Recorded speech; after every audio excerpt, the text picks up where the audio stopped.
Sebenarnya orang Amalek itu keturunan siapa?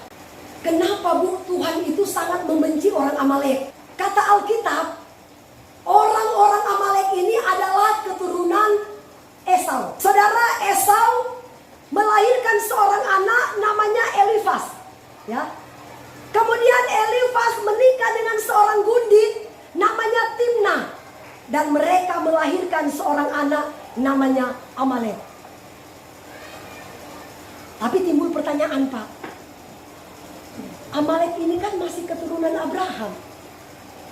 Tapi kenapa Tuhan membenci dia, Pak? Saudara, kenapa Tuhan itu sangat membenci Amalek? Karena Amalek ini orang yang tidak beradab. Artinya kalau tidak beradab, dia biadab. Iya kan? Mereka melakukan kejahatan di mata Tuhan. Ketika bangsa Israel dibebaskan oleh Musa keluar dari Mesir menuju ke tanah Kanaan. Pertama-tama kali yang berperang melawan Israel itu siapa, Pak? Amalek. Ya. Saudara, bayangkan Tuhan mengutus Musa keluarkan bangsa Israel dari Mesir menuju ke tanah Kanaan. Tetapi orang Amalek, mereka menghalang-halangi, menghambat perjalanan Israel menuju ke tanah berkat. Itulah tanah Kanaan. Akhirnya Tuhan sangat membenci orang Amalek. Dan orang Amalek itu berusaha pingin memusnahkan semua orang Yahudi atau orang Israel. Bapak kenal pada waktu zaman Ester? Kenal dengan Haman? Sekarang saya tanya, Haman itu Pak keturunan siapa? Haman. Haman itu adalah keturunan Amalek. Saudara, Haman ini berusaha memusnahkan orang-orang Yahudi yang berasal dari benteng Susan di dalam masa pemerintahan Raja Ahasveros, ya kan? Dia mulai merasuk Raja Ahasveros supaya Ahasveros ini bisa memusnahkan semua orang Israel yang ada di benteng Susan di pemerintahan Raja Ahasveros. Tapi ternyata tidak mempan, Pak ya, karena Tuhan berpihak kepada orang Israel. Saudara, firman Tuhan katakan, kalau Tuhan di pihak kita, siapakah yang berani lawan kita, Bu? Ya. Tidak ada satupun manusia yang bisa melawan anak-anak Tuhan, yang bisa berbuat jahat terhadap anak-anak Tuhan. Karena Alkitab katakan, saudara, sehelai rambut pun tidak akan pernah jatuh dari kepalamu kalau Tuhan tidak pernah mengizinkan itu jatuh. Saudara dan saya adalah Israel rohani. Ada berapa saja orang yang pingin kematian saya. Mereka pingin membunuh saya dengan ilmu-ilmu sihir. Tapi Tuhan di pihak kita. Amin. Karena itu Alkitab katakan, kamu diam saja, tapi aku berperang melawan musuh-musuh kamu. Itu kata Alkitab, bukan kata saya. Coba Keluaran 14 ayat 14. Ini Farida bacakan kuat-kuat. Keluaran 14 ayat 14.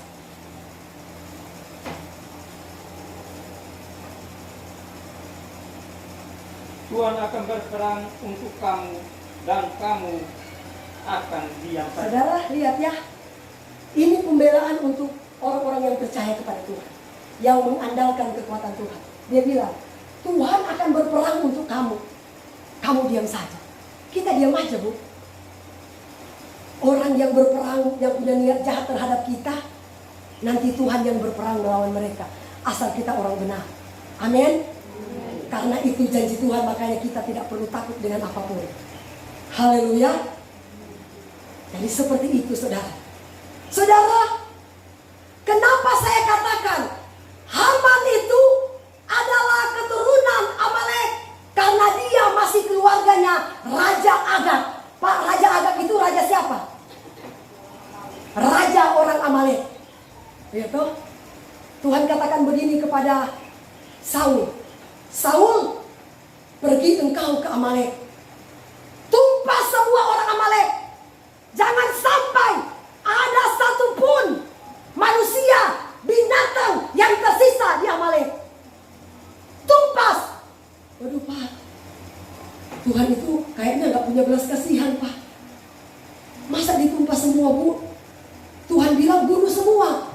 Mau dia raja, anak-anak, perempuan, laki-laki, binatang, semua ditumpas. Jangan sampai ada satupun yang tersisa. Karena Tuhan ingin menghapuskan Amalek dari muka bumi ini. Itu janji Tuhan. Tapi si Saul, dia memang betul pergi Pak. Dia tumpas semua, tapi dia lihat matanya mulai memandang. Aduh, sayang kalau saya bunuh nih raja ini. Banyak sekali hartanya. Waduh, biar aja aku selamatkan si Agag, supaya aku bisa mengambil semua hartanya. Kan harta ini bisa aku persembahkan sama Tuhan. Saudara ingat baik-baik, belum tentu apa yang kita pandang baik itu baik di mata Tuhan. Amin. Hasil korupsi, hasil judi kita bawa di gereja untuk dipersembahkan kepada Tuhan, itu dilarang oleh Tuhan. Amin. Saya tidak tahu korban-korban apa yang saudara bawa di gereja, tapi itu urusan saudara dengan Tuhan. Haleluya. Seperti Agag saudara, seperti Saul, dia berpikir ketika dia ingin menyelamatkan Raja Agag supaya dia bisa mengambil semua harta kekayaan Agag. Dia bilang aku mau persembahkan kepada Tuhan, tapi Tuhan bilang enggak.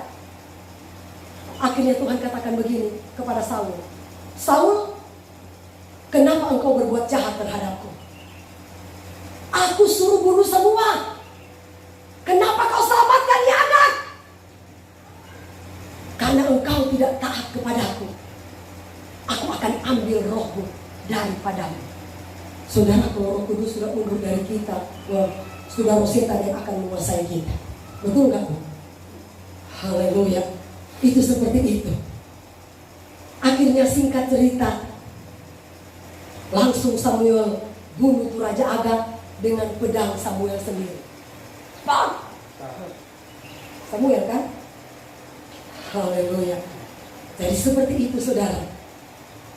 Saudara, luar biasa sebenarnya firman Tuhan kita ini. Coba kita buka dulu ayatnya. Kejadian 36 ayat 12. Coba bacakan kuat-kuat, sama sudah dapat baca kuat-kuat supaya cepat. Kejadian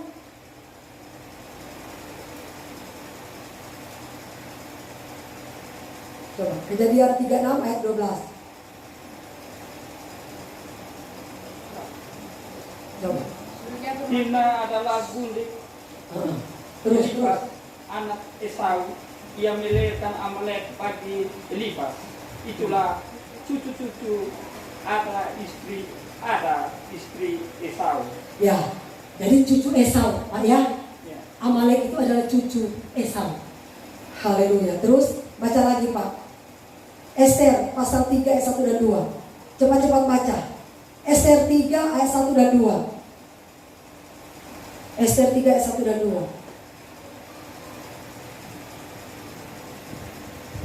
Sesudah peristiwa-peristiwa ini, maka Haman bin Hamedata, orang Agag, dikaruniai kebesaran oleh Raja Ahasuerus, dan pangkatnya dinaikkan serta kedudukannya ditetapkan di atas semua pembesar yang ada di hadapan baginda. Terus. Dan semua pegawai raja yang di pintu gerbang istana raja berlutut dan sujud kepada Haman, sebab demikianlah diperintahkan raja tentang dia. Tetapi Mordekai tidak berlutut dan tidak sujud. Coba ayat yang pertama dulu. Saudara lihat ya. Sesudah peristiwa-peristiwa ini, maka Haman bin Hamedata orang Agag. Karena menurut sejarah yang saya baca, Amalek ini Haman ini adalah masih keturunan Raja Agag. Jadi dia orang Amalek. Ya Pak ya. Jadi saya harus ada bukti-bukti Alkitab supaya saudara tahu saya tidak karang-karang. Ya. Jadi seperti itu saudara. Coba kita buka dulu ayatnya. Ulangan 25 ayat 17 sampai 19.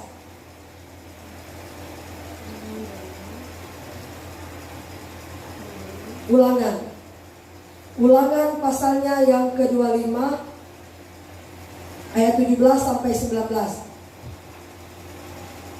Siapa sudah dapat baca perempuan?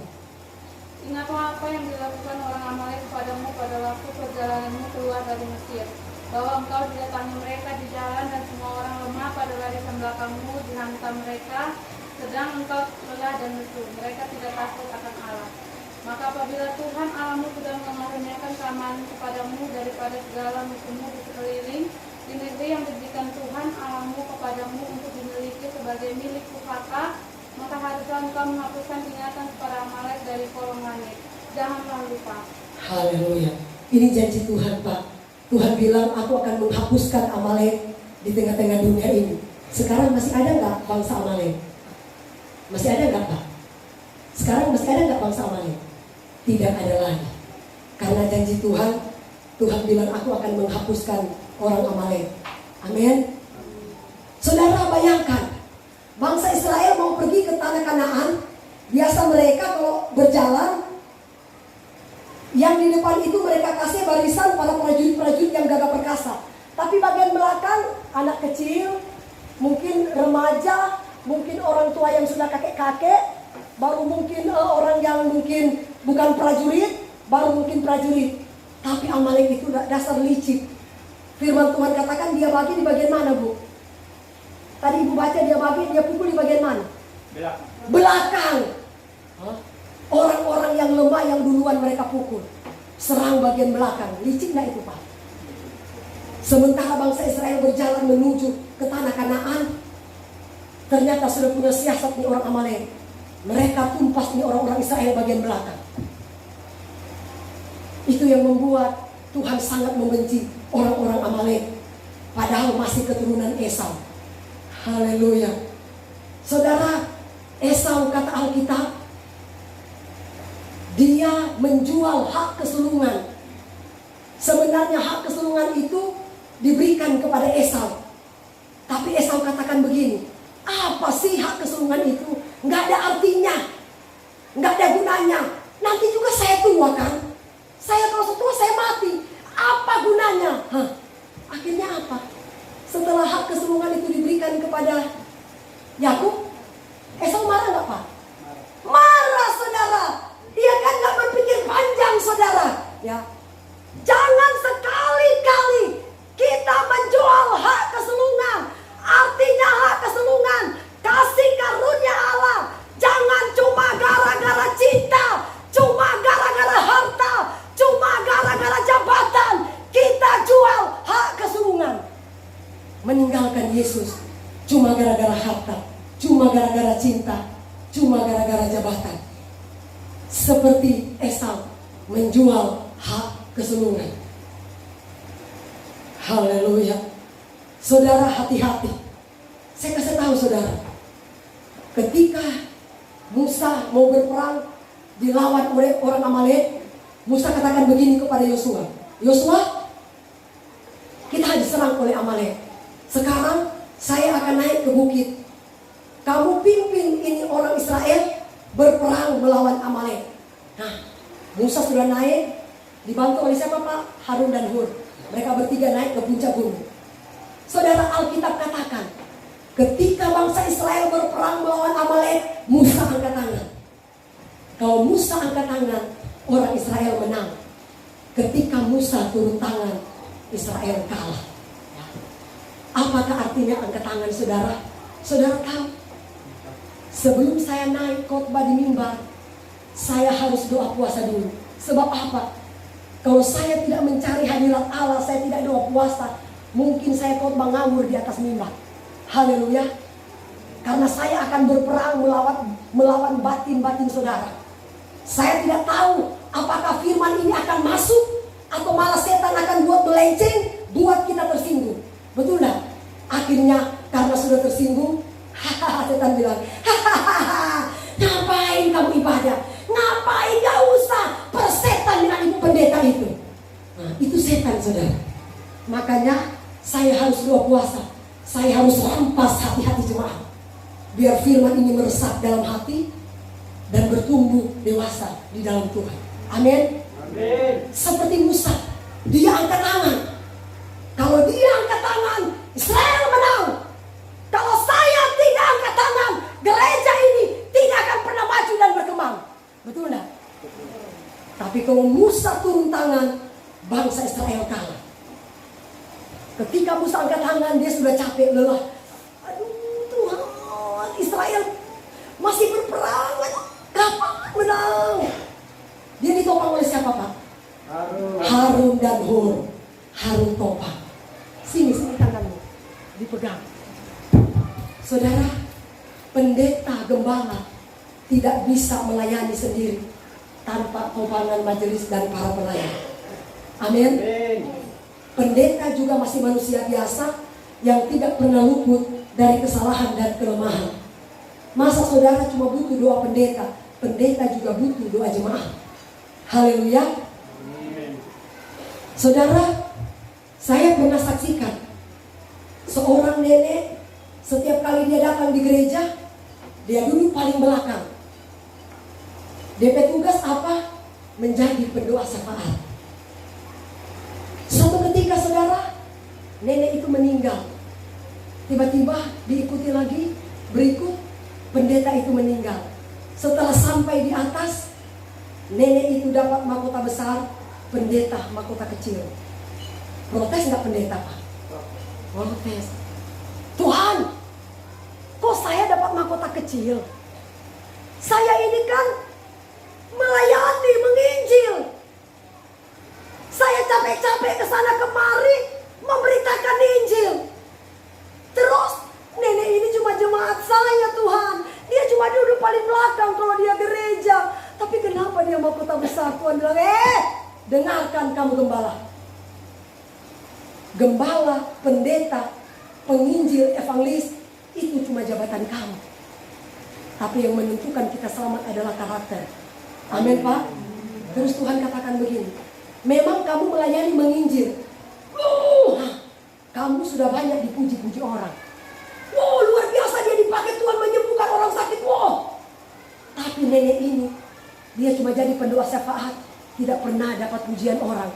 Karena dia melayani, tidak dilihat oleh orang. Amin. Pelayanan itu saudara, bukan cuma karena kita naik di mimbar. Amin. Ketika kita sapu-sapu gereja, itu juga salah satu dari pelayanan. Hormat kepada pastor, ya. Setiap minggu bersih dipel karena pastor. Berikan tepuk tangan buat Tuhan Yesus. Seperti itu saudara, ya.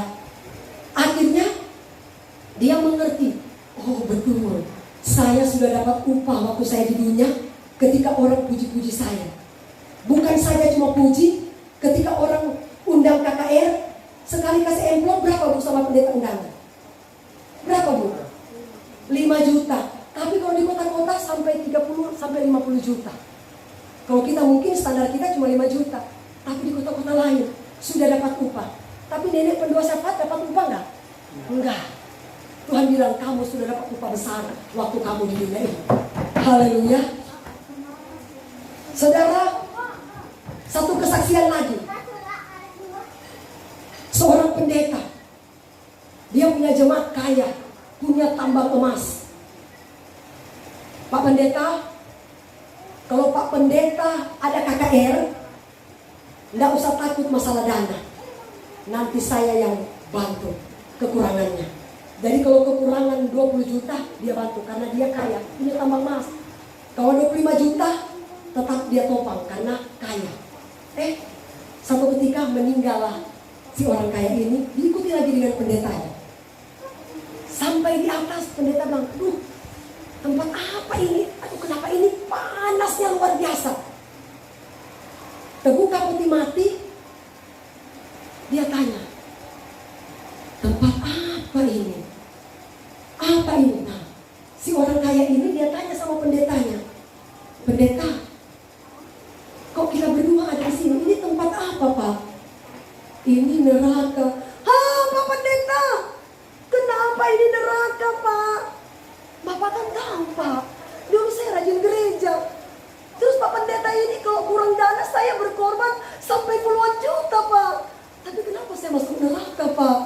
Pendeta bilang, kenapa? Karena walaupun kamu rajin berkorban, tapi berzina jalan terus, tapi judi jalan terus, tapi bohong jalan terus. Tiba-tiba jemaat itu bilang begini, kenapa pendeta tidak tegur waktu itu? Karena pendeta tidak tegur, pendeta juga masuk neraka. Coba Alkitab, coba baca dulu Yeskiel, Pak. Yeskiel 3, coba. Yeskiel 3 ayat 8 dan 9. Bacakan kuat-kuat sampai sudah dapat. Baca kuat-kuat.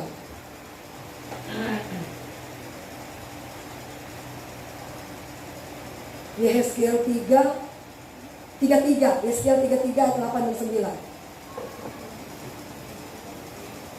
33 ya. Baca kuat-kuat.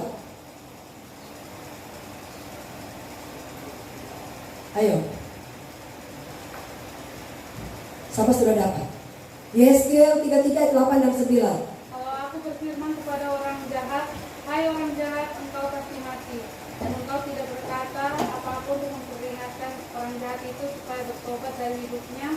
Orang jahat itu akan mati dalam kesalahannya, tetapi aku akan menuntut bertanggung jawab atas nyawanya daripadamu. Tapi jika engkau memperingatkan orang jahat itu supaya ia bertobat dari hidupnya, tetapi ia tidak mau bertobat, ia akan mati dalam kesalahannya, tetapi engkau telah menyelamatkan nyawanya. Pak, kalau saya melihat orang berzina, orang mabuk, orang judi, orang dusta, kalau kita sebagai pendeta tidak berani tegur, DP nyawa kita yang tanggung. Tuhan bilang, aku akan menuntut pertanggungan nyawanya atas kamu. Tapi kalau kamu sudah tegur ayat 9, dia dengar atau tidak, yang penting kamu sudah tegur, kamu menyelamatkan nyawamu sendiri, DP nyawa dia tanggung sendiri. Amin. Makanya saudara lihat saya keras di mimbar, saudara. Ya, saudara memang saya keras, maafkan saya. Saya tidak pernah mau kompromi kalau ada di atas mimbar. Ya. Karena Alkitab yang katakan, saudara, kalau saya melihat orang berzina, orang mabuk, orang judi, orang yang melakukan kejahatan, kalau saya tidak berani tegur, dosa dia. Kamu hendak yang tanggung dia. Tapi kalau kamu tegur, dia mau dengar atau tidak, terserah. Nyawanya dia bertanggung jawab sendiri di hadapan Tuhan. Makanya kalau kita melakukan dosa sejijik, seburuk apapun, akui saja. Akui, saudara. Biar kita dibebaskan, dilepaskan oleh Tuhan melalui dosa perzinahan. Amin. Akui. Ibu pendeta, saya ada begini. Itu lebih enteng. Amin. Sebab kalau kita sembunyikan terus dosa itu, setan akan merajalela dalam hati kita. Dan dia akan tambah kita dosa yang lebih parah lagi. Karena setan itu licik. Kenapa saya katakan licik? Dia menjatuhkan manusia melalui apa, Bu? Kelemahan kita. Contoh, setan tahu, dia itu kelemahannya perempuan. Dia kirim banyak perempuan mendekati si laki-laki itu. Ya, dia kirim banyak perempuan. Karena setan tahu, dia itu kelemahannya di perempuan. Makanya bapak-bapak, kalau sudah tahu kelemahan kita di perempuan, jauhi perempuan. Bukan berarti kita nggak boleh bergaul, enggak, boleh bercerita dengan perempuan, tapi ada istri di situ. Haleluya. Saudara tahu yang pernah saya nonton di YouTube seorang pendeta, dia berkhotbah di mimbar berbicara kekudusan. Saudara harus menjaga kekudusan. Dia sendiri selingkuh dengan jemaatnya. Akhirnya istrinya sudah gregetan di tempat duduk. Istrinya bilang begini dalam hati, dia aja selingkuh, tapi dia khotbah tentang kekudusan. Langsung gregetan, istrinya langsung teriak, nggak peduli, bohong, suamimu bohong. Dia aja selingkuh, tapi dia berkhotbah tentang kekudusan. Tuhan permalukan.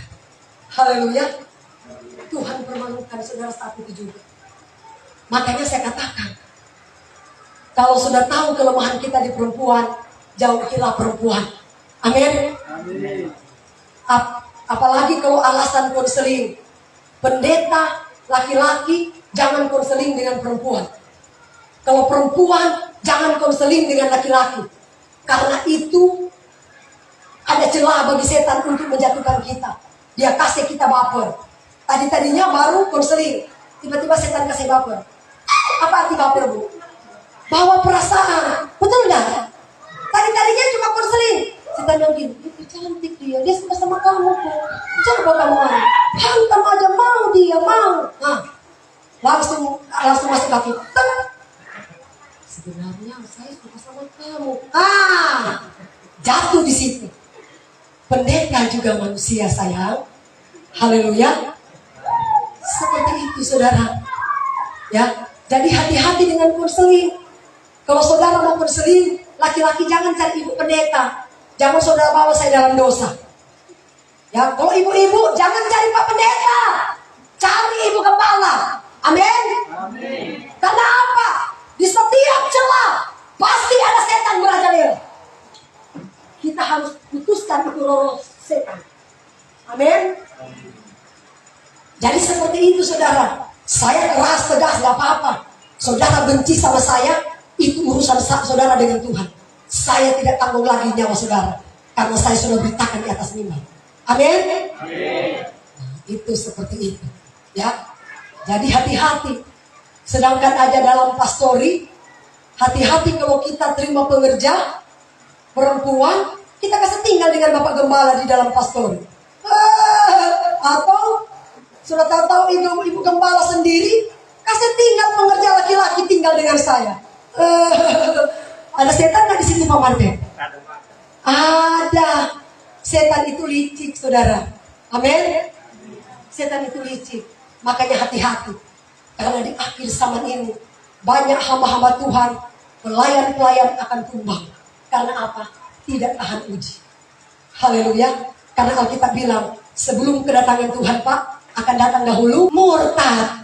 Banyak hamba-hamba Tuhan yang akan murtad gara-gara matanya tidak bertobat. Genit sama perempuan, genit sama laki-laki. Banyak yang tumbang di akhir zaman ini. Bahkan ada pendeta yang terkenal, sudah dipakai Tuhan luar biasa keliling sana sini. Saya dengar kabar, kenapa dia nggak tampil lagi? Oh, jatuh dengan DP worship leader, WL. Oh, luar biasa. Itu karena permainan roh jahat. Ya, makanya harus berhati-hati di akhir zaman ini. Saudara, ingat baik-baik ya. Saya sudah sampaikan firman Tuhan dengan keras. Berbahagialah mereka yang mendengar dan melakukan firman Allah, karena mereka yang akan mewarisi kerajaan surga yang kekal.